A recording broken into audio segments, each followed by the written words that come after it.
propagandize my political perspective.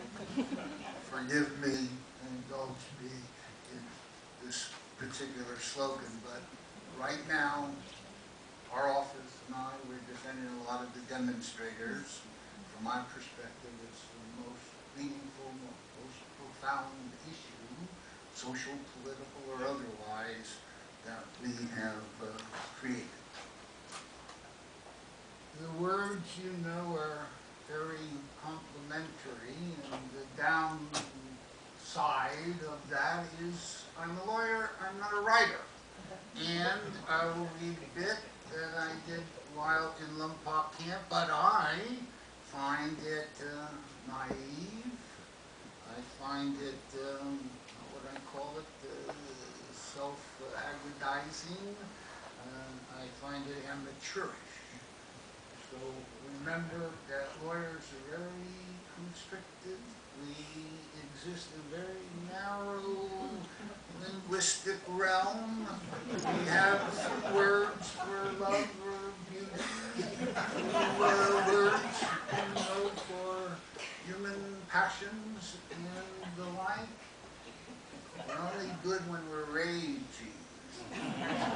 So this here will be a little, what I'll call meager. You spend a lot of time when you're in camp at my age in the so-called law library. These are two vignettes about, you know, the thoughts or the sights that occur in such a status. First one's called My Prison Camp Hands. Hands can be the most revealing metaphor of a person's existence. Until I reached my 60th year, I had the hands of an El Greco priest. Thin, elastic, sinewy, elongated, clean flesh with almost religious hue. They were alive on their own, like my hands possessed independent brains. At a young age, people marveled how I could grasp with one hand on a football or basketball. My fingers were long and strong, like a hawk's claws. They gifted me excellence in athletics. Later, in the lawyer years, my hands and fingers, grasping pen instead of ball, transferred thought to paper 100 miles an hour. I could write verbatim testimony of witnesses almost as fast as a shorthand reporter. My thumb and middle finger of my right hand became calloused and tough because I wrote incessantly. I filled trial books with my hand-held instruments of speed-laced transcriptions. My hands flew along the paper like a piano maestro.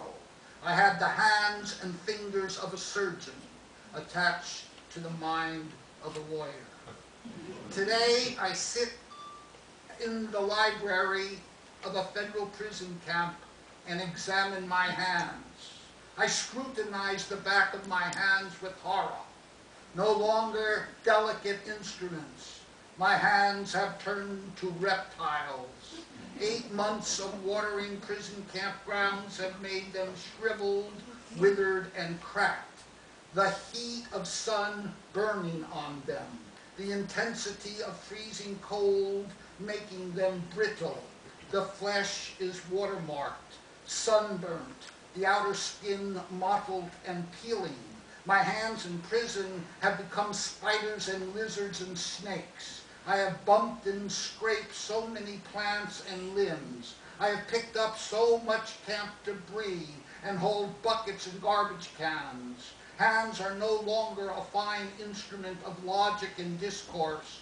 My hands, now scabbed and scratched and lacerated, are shovel, rake, and hoe, the extension of muscle and blood, holding, lifting, pulling, and sifting through earth and water and air.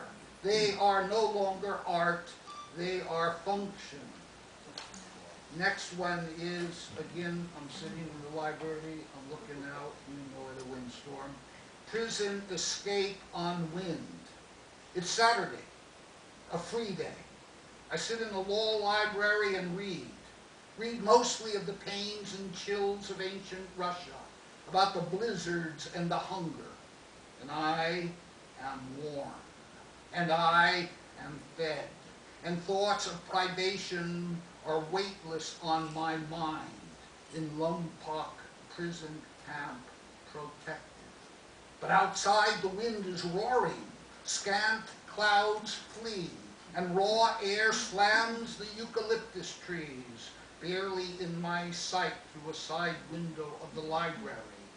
From the hoarse shout to plaintive scream, a windstorm spears the prison camp. I look out, the wind is wiser than my book.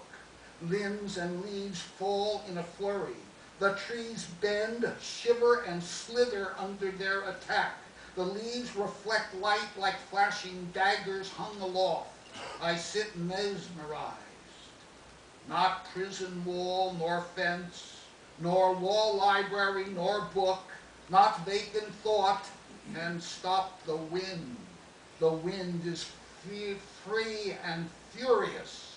It beckons to my liberation. It calls out from the freedom of its wings. It spills like madness on my constrictions. The gates are overturned. I flee from prison, soaring with the wind's wildness.